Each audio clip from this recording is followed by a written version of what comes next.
Invité dans l'émission Ça commence aujourd'hui, le 26 mars, Paul Belmondo est revenu sur ce grave accident qui a failli lui coûter la vie. Un récit bouleversant. Paul Belmondo a raconté à Faustine Bollard que ce jour-là, la dernière chose qu'il a entendue était le bruit d'un coup de frein. Apparemment, il a à peine eu le temps de se retourner. Puis, ce fut le trou noir. Tout était parti d'un bon geste. C'était en 1983. Paul Belmondo, à tout juste 20 ans, était au volant de son bolide pour sa deuxième course de Formule Renault. Malheureusement, lors des essais libres, sa voiture est tombée en panne. Il a donc dû l'abandonner et se rendre à pied vers les stands. Et sur le chemin du retour, il tombe sur un autre pilote qui, lui aussi, a été victime d'une panne. Cependant, Paul Belmondo réalise très vite que, contrairement au sien, le véhicule de ce dernier était vraiment mal placé. Et pour cause, celui-ci était positionné juste à la sortie d'un virage. Afin d'éviter tout accident, le fils de Jean-Paul Belmondo lui propose alors de le pousser pour dégager la piste. Et c'est à ce moment précis que le drame est survenu. La douleur a été horrible, raconte Paul Belmondo. À peine avait-il commencé à pousser la voiture que deux autres voitures sont arrivées.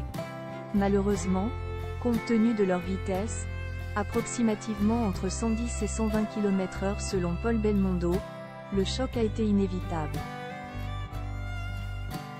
J'entends le coup de frein, je me retourne, j'ai le réflexe de sauter, c'est tout ce que je peux faire, parce que la voiture m'arrive dessus. J'ai volé, et là, je perds connaissance, a-t-il déclaré sur le plateau de Ça commence aujourd'hui. A été gravement blessé au niveau de la mâchoire et a également souffert d'un traumatisme crânien. Il a été transporté à l'hôpital pour une opération d'urgence. J'ai un bout de la lèvre là, l'autre là, je n'ai plus de dents, a-t-il confié, évoquant les séquelles de l'accident. Apparemment, la douleur a été horrible. Mais le plus à plaindre était l'autre pilote qui poussait la voiture avec lui. L'autre pilote, malheureusement, lui, il a eu une blessure très grave aux jambes parce qu'il avait le casque. Lui, il n'avait pas entendu la voiture arriver. Donc, il n'a pas pu se soulager. Donc, il a eu les jambes très abîmées, a-t-il raconté. Un véritable passionné. Malgré ses expériences traumatisantes, Paul Belmondo a continué sa carrière de pilote automobile.